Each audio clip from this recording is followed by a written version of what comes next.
We're not your family. Leave and go back home. On our road trip with my husband, Joseph, and his parents, we pulled over at a rest stop. Stepping out of the RV, Joseph surprised me with these hurtful words. What? Wait, what did you say? It felt like he was someone else entirely, not the caring husband I knew. Seeing my shocked expression, the three of them smirked, and Joseph started driving the RV away. I couldn't believe it.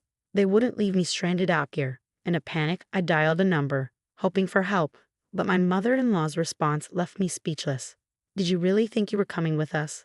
How audacious. Please don't make a scene and come back. I was excited about our trip. Sorry, but we can't turn back on the highway. And remember, you're not really family, you're just my son's wife. It's time you understood that. We're going to enjoy ourselves without you. As the call abruptly ended, the RV shrank into the distance until it vanished from sight, leaving me stunned. The words, "You're not really part of our family," stabbed deep into my heart, causing intense pain. It was awful. They had me do all the preparations, only to hit me with this. Bitterness and heartache overwhelmed me. Helpless, I had to call a taxi and head back home. I'm Allison, 31 years old, married to Joseph, who's the same age. We got married 2 years ago, and Joseph bought us a house when I didn't want to live with his parents. It's close to their place, but I prefer it to living with them. Still, they're quite demanding, always asking me to run errands or clean up after them. It can feel like harassment sometimes. But Joseph always apologizes for their behavior. I try to endure it. His parents care a lot about what others think, so they treat me well in public. I have to be careful not to say anything negative about them. But deep down, I've always hoped to understand them better someday. But being abandoned by my husband left me reeling, and it took me a while to recover. The idea of going camping came up a week ago when we visited his parents on our day off. While cleaning the storage room, I stumbled upon a lantern. "Do you guys go camping?" I asked. "Huh? What do you mean?" My husband's parents seemed surprised. "Oh, that.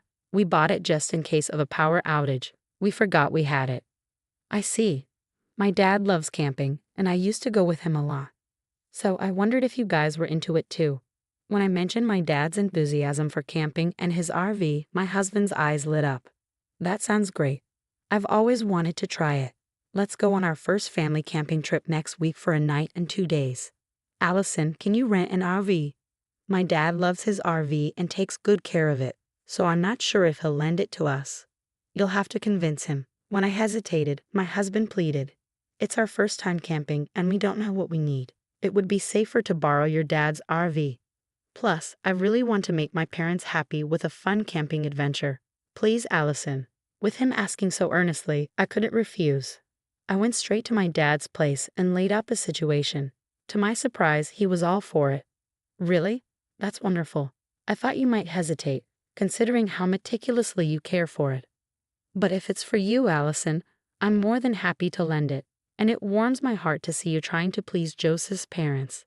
Here, take this whole camping gear set so you can enjoy your first trip. These items are beginner-friendly, perfect for you." My dad carefully selected gear and explained everything. It meant a lot to me to see how much he cared. I felt a surge of happiness. Maybe this camping trip could help me bond with my in-laws after all.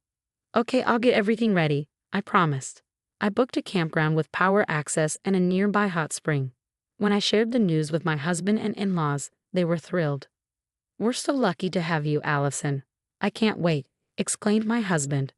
"I'm glad to see you're excited," his parents chimed in. On the day of the trip, I hopped into the RV with my husband, bubbling with anticipation. We hit the highway, heading for the campground. My heart raced with excitement, but as we drove, my mother-in-law began making demands again. "Joseph, I'm thirsty. Can we stop at the interchange?" "Mom, I brought drinks. You can choose one from here," my husband replied. None of them satisfied her. "As my daughter-in-law, you should know what I like," she scolded. I'm sorry," I muttered. Stepping out of the car at the interchange to buy her a Dr. Pepper, as she requested, I was stunned when my husband spoke in a cold, unfamiliar tone. "Allison, you're not part of our family. Go home now." "Excuse me, what? What's gotten into you?" He seemed like a completely different person. He wasn't the Joseph I knew, the one who usually cared for me. Shocked and bewildered by his words, I watched as they laughed and the RV pulled away. abandoning me in the middle of nowhere. Was this some twisted joke? Panic rising, I made a call, only to be met with a shocking response from my mother-in-law. You really thought you could join us? How bold of you. Remember, you're not part of our family. Bye, we're going to have a great time without you. Stunned, I stood there, staring at the phone after the call abruptly ended. How could they? They had me do all the preparations only to leave me behind. What was Joseph thinking? Bitterness and sadness flooded over me, but I couldn't confront them. Instead, I called a taxi and went home. The next day, my husband and in-laws returned from their camping trip, chatting excitedly about their adventures. Not once did they apologize for leaving me behind. When I questioned them about it, their response was astonishing. I stood up for you, Allison, and they treated you so unfairly. It's ridiculous. We're not letting this go. I refuse to let them get away with it. We're going to get even. How? I've got a plan up my sleeve, and I know just the perfect spot for camping. Listen closely, my amazing dad. It's foolproof. With my father's words echoing in my mind, I returned to my in-laws' home, where my husband and his parents were still buzzing with excitement from yesterday's trip. It was the perfect opportunity to set them up. I put on a gentle smile, hiding my true feelings, and addressed them in a calm tone. I found an even more incredible spot than yesterday's. The autumn leaves are stunning right now. Why not go all out with a proper camping trip instead of staying in the RV? We could set up a tent, have a barbecue, and soak in the scenery. At night, the sky is filled with stars. Really? Where's this spot? It's a secret place I want to keep just for us. Can I come along as your wife? That sounds fantastic. It'll be a blast. Since it's a secluded area, I'll drive. I'll play my part as your wife and as my in-laws' daughter-in-law. Can I join you guys? As expected, my husband and his parents were thrilled and agreed to let me join them. The following weekend, we decided to go camping again. True to form, they left all the preparation to me, and their nagging about discipline only intensified each day. I held on to my secret plan, meticulously arranging my revenge, and the day of our trip finally arrived. I borrowed an RV from my father, drove to a secluded campsite, and my husband and in-laws were thrilled. Wow, it feels like our own private getaway. They eagerly scoped out the surroundings, thrilled by the new setting. Let's take a walk and soak in the scenery, I suggested. Sounds good. Enjoy your walk. Come on, let's go. I ushered them off with a smile, then turned my attention to setting up. About 30 minutes later, my husband called in a panic. We're lost. I can't find your dad's RV. I'm heading back home with it. What? What do you mean? Don't worry. I left you with the essentials for a real camping experience. It was part of the plan my father had come up with. He thought it would be good for them to try some rugged camping, like being on a deserted island instead of a cushy campground with electricity and nearby hotels. You should set up your tent soon and gather wood for a fire. I know you don't have a lighter, so you'll have to start the fire the old-fashioned way. I left a pot so you can at least cook some rice. You left us behind. You were the ones who said I wasn't part of the family and shouldn't come camping with you. So I dropped you off at the campsite and sadly went home. Isn't that what you wanted? My husband was momentarily speechless, struck by my reasoning.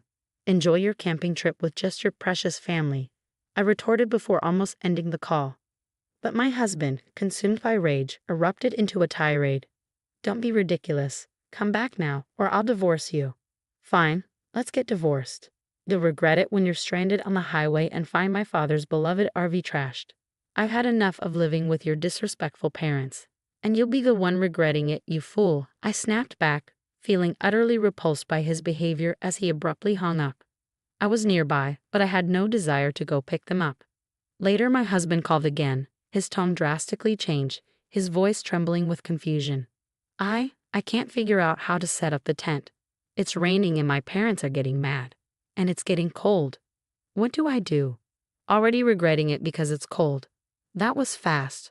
Why not search for tent setup tutorials on YouTube? Forget about the tent. My dad yanked it too hard and tore it apart. Allison, you've had your fun. Now get yourself together and come pick us up. I'm not coming. If you walk for about an hour, you'll hit a main road. If you're not camping, then come down here with your stuff. What? Just because I'm asking nicely doesn't mean you can act all high and mighty. Realizing this was my husband's true colors, my feelings for him had cooled completely. All I could do was sigh. Forget it. I'm going to ditch all this useless stuff. Just wait till we get home. That's private property. Dumping anything here is illegal, and you'll get sued for it. There's a sign clearly saying no littering. I don't care. My husband's tone was firm, showing doubt about my seriousness regarding divorce. I had to make him see reality. After the divorce, I'll be seeking compensation for the emotional distress caused by all the harassment you've put me through. What? Divorce? Is this? I'm serious. Our conversation from the time I was abandoned on the highway is recorded on my dad's RV dashcam. So you can't deny it. And I've recorded the conversations of your harassment afterward too. Let's calm down. We don't have any savings because we've been paying the mortgage. If you leave, I won't have anyone to cook and clean, which will be a problem. Think before you speak. I'm not your maid. If you refuse the divorce, I'll take it to court. It'll become a big issue, and everyone in the family will know. My husband, always mindful of others' opinions, fell silent. I could hear his parents fussing in the background, but it no longer mattered to me. After that, my husband tried to start a sentence with a "you know," but the call abruptly ended. Soon after, my in-laws began bombarding me with calls, but I ignored them all. Eventually the calls ceased, likely because their phones ran out of battery. My father's revenge plan had worked like a charm. On my way home, I swung by to pick up the divorce papers, filled them out, and left them on the table before heading back to my childhood home, where my caring father lived.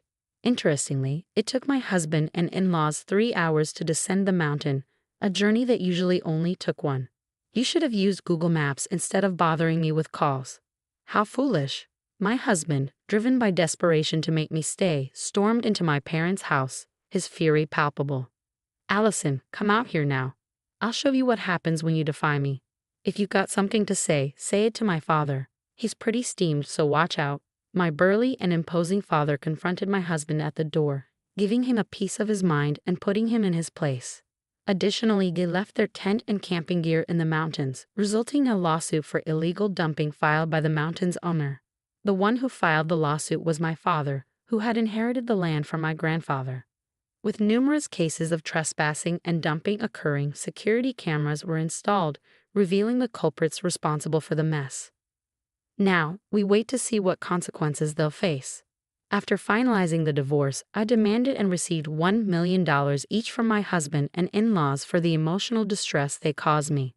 Struggling to keep up with their mortgage, my husband's house was foreclosed, and he now resides with his parents in their rundown home, living a modest life as a family of 3. But, as they say, there's no point crying over spilled milk. I returned to my former job before marriage, regaining a lifestyle that suits me. Next month, I'm planning a camping trip with my parents, and I'm certain it'll be an enjoyable experience.